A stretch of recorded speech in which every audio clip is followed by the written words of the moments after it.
தங்கைக்கு பாலியல் தொல்லை கொடுத்த வாலிபரை அந்த இளம்பெண்ணின் அக்கா கணவரோடு சேர்ந்து கொலை செய்துள்ள சம்பவம் பெரும் அதிர்ச்சியை ஏற்படுத்தியுள்ளது.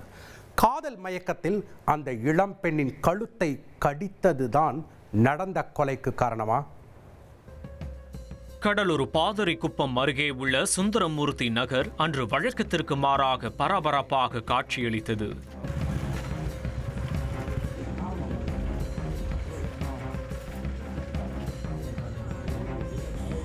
அந்த பகுதியில் இருந்த சிறிய வீட்டை முழு கட்டுப்பாட்டிற்குள் எடுத்துக்கொண்ட போலீசார் தடயவியல் நிபுணர்கள் மற்றும் மோப்பநாயை வரவழைத்து தீவிர சோதனை மேற்கொண்டுள்ளனர்.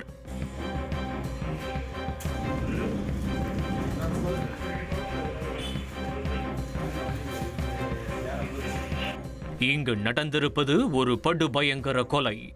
வீட்டின் ஹாலில் வாலிபர் ஒருவர் இரத்த வெள்ளத்தில் பிணமாக இறந்து கிடந்துள்ளார். சம்பவ இடத்தில் காவல் கண்காணிப்பாளர் ஜெயக்குமார் ஆய்வு மேற்கொண்டு சம்பவத்தை நேரில் பார்த்த கொலையானவரின் தாயிடம் விசாரணை நடத்தினர். நடந்த கொலைக்கான காரணம் என்ன, கொலையாளிகள் யார் என போலீசார் விசாரணை மேற்கொண்டிருந்த போதே இளம்பெண் ஒருவர் திருப்பாதிரிப்புலியூர் காவல் நிலையத்தில் கொலை குற்றத்தை ஒப்புக்கொண்டு சரணடைந்துள்ளார். தங்கைக்கு பாலியல் தொல்லை கொடுத்த வாலிபரை கழுத்தறுத்து கொன்றுவிட்டதாக அந்த இளம்பெண் கூறியதும் காவல் நிலையமே அதிர்ந்து போயிருக்கிறது. சரணடைந்த குற்றவாளியின் பெயர் கவிப்பிரியா, 25 வயதாகிறது. சுந்தரமூர்த்தி நகரில் காதல் கணவர் முத்துக்கைமாரியோடு சந்தோஷமாக வாழ்ந்து வந்துள்ளார். கவிப்பிரியாவின் வீட்டில் அவரின் உடன் பிறந்த ஒரு தங்கையும் வசித்து வந்துள்ளார். கொலை செய்யப்பட்ட நபரின் பெயர் பிரசாத், 37 வயதாகிறது. ITI படிப்பை முடித்த பிரசாத் பொறுப்பாக வேலைக்கு செல்லாமல் ஊதாரித்தனமாக தாயின் சம்பாத்தியத்திலேயே ஊரை சுற்றி வந்ததாக சொல்லப்படுகிறது. பிரசாத்தின் வீடும் கவிப்பிரியாவின் வீடும் அருகிலேயே இருந்த காரணத்தால் அவர் கவிப்பிரியாவின் தங்கை மீது காதல் வயப்பட்டிருக்கிறார். ஆனால் இளம்பெண் பிரசாத்தை துளியும் விரும்பவில்லை. இருந்த போதிலும் நம்பிக்கை தளராத பிரசாத் எப்படியாவது அந்த பெண்ணை அடைந்தே தீர வேண்டும் என்கின்ற எண்ணத்தில் ரூட்டை மாற்றி தொடர்ச்சியாக பாலியல் தொந்தரவு கொடுத்துள்ளார். ஒரு கட்டத்தில் கவிப்பிரியாவிற்கு இந்த விஷயம் தெரியவர அவர் கணவர் முத்துமாரியிடம் சொல்லி பிரசாத்தை கண்டித்துள்ளார். ஆனால் அதன் பிறகும் பிரசாத் அடங்கவில்லை.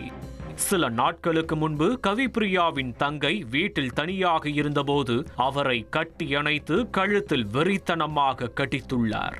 இதனால் அந்த பெண் உடல் சோர்வுற்று போனதாகவும் கூறப்படுகிறது. இந்த சூழலில்தான் சம்பவம் நடந்தன்று கவிப்பிரியாவும் அவரது கணவர் முத்துமாரியும் பிரசாத் வீட்டிற்கு சென்று தட்டி கேட்டுள்ளனர். அப்போது அவர்களுக்கிடையே வாக்குவாதம் முற்றி கைகலப்பாக மாறியுள்ளது. ஒரு கட்டத்தில் பொறுமை இழந்த கணவன் மனைவி இருவரும் சேர்ந்து பிரசாத்தின் கழுத்தை கத்தியால் அறுத்துவிட்டு அங்கிருந்து தப்பிச் சென்றுள்ளது விசாரணையில் தெரிய வந்திருக்கிறது. கவிப்பிரியா காவல் நிலையத்தில் சரணடைந்துவிட்ட நிலையில் தலைமறைவாக இருந்த முத்துக்கைமாரியையும் சுற்றி வளைத்து கைது செய்துள்ளனர். தங்கைக்கு பாலியல் தொல்லை கொடுத்ததுதான் நடந்த கொலைக்கான காரணமா அல்லது வேறு ஏதேனும் இவர்களுக்குள் முன்விரோதம் உள்ளதா என்கின்ற கோணத்திலும் தீவிர விசாரணை மேற்கொண்டு வருகின்றனர். ட்ரெண்டை ஃப்ரெண்ட் ஆக்கிக்கோங்க. தந்தி டிவியின் சப்ஸ்கிரைபர்ஸ் அண்ட் ஃபாலோவர்ஸ் குடும்பத்துல நீங்களும் இணையுங்க.